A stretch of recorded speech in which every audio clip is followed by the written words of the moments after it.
I've been working with going to drug rehabs for about 7, 8, 9 years. Okay, I am sideways, so I'm gonna fix it now.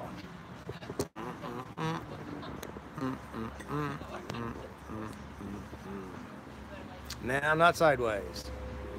Thank you for that.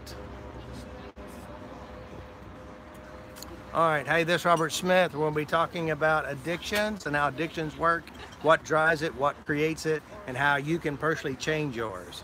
Some of the things that we do not embrace in my system is that it's a disease, it's not a disease, it's genetics, it's not genetics, it could be cultural, family, traditions, but what is it that drives an addiction? And from my work for 16 years working with addictions, and not only with food addictions, drug addictions, heroin, meth, etc., is knowing what is it that works. And so I started doing some work in a drug rehab, volunteering my time, and working with addicts. And some of the first things I ask addicts is, why do you use drugs? Why do you use drugs? What's the purpose of your drug use? And 9 out of 10, they say, because I want to feel better. I want to numb my pain. I want to end the pain. I want to escape what's going on in my life. So that is the #1 driving force behind all addictions. #1 driving force. Now there's also other styles, things that contribute to addictions.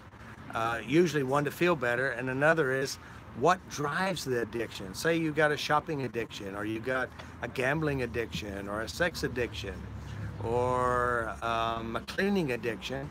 Again, it goes back to escapism. Also goes back inside their head. What are they doing that drives it? And one of the things that I discovered, that when I work with an addict, for example, they've been not using drugs, and they're, let's say, 6 months or a year away from drugs, one of the things that drives them to go back to using drugs is emotional events. They've been drug-free for X amount of years. They hadn't been smoked for 20 years, and all of a sudden they start smoking again. And they're asking, what is the reason? What drove it? And they will tell you, emotional events. My mother died, I lost my job, my cat ran away from home, something big, and they don't know how to deal with their emotions, and so they go back to what their brain says, I have your feel good.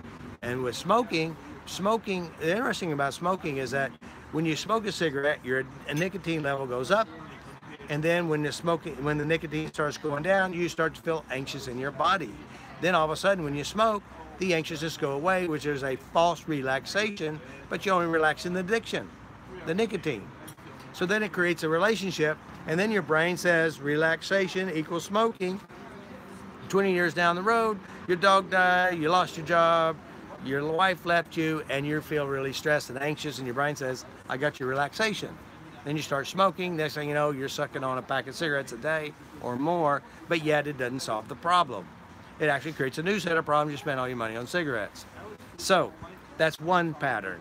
Now another pattern is when I work with individuals who've had, a lot of trauma, especially if you ever go to AA meetings. I've only been to a few. And basically what you'll discover, that what drives the pain, what drives the addiction is pain, emotional trauma, emotional hurts, inability to deal with their feelings. Now, of course, if you join a group and their model of thinking is that you'll always be an addict, there's no getting out of it, then you'll always be an addict. And that's not a good model, because honestly, you can change your emotional, physical reaction to drugs. I was working with Kim Jewell. Kim Jewell was an addict for a long, long time, and her addiction was Crown Royal. And of course, 17, 18 years addiction free. Now what I know is that the brain will capture memory and it'll record it in your cortex, and what will happen is when something triggers a stressed emotional reaction, your brain will go, I got your feel good. So it'll pop in a memory, and then you start to feel the emotions of the addiction, which happens to be what we call an imprint. Knowing how to rewrite the imprint, pull the emotional feelings out and away from the addiction, you will then be able to create no addiction at all. Matter of fact, you could be repulsed by it, because when I work with somebody who's been addiction free and they go back to the drug, what happens inside their head is that their brain will pop in a memory or an imprint, and then they start replaying the memory, and the anxiety goes up in their body, and next thing they know, they end up screwing their life up. Even though logically they know that if they do take the drugs, they're going to lose their house or lose their teeth, they lose their family, they get kicked out, they get incarcerated. But when the moment of stress and emotions going on, the brain will pop in the feel good of the memory. And the next thing you know, they're going to screw up their whole life. And there's a bad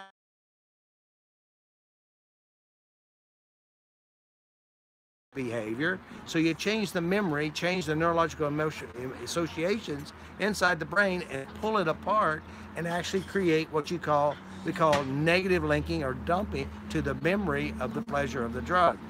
Then also create new healthy emotional associations, ways to deal with your stress without causing you harm.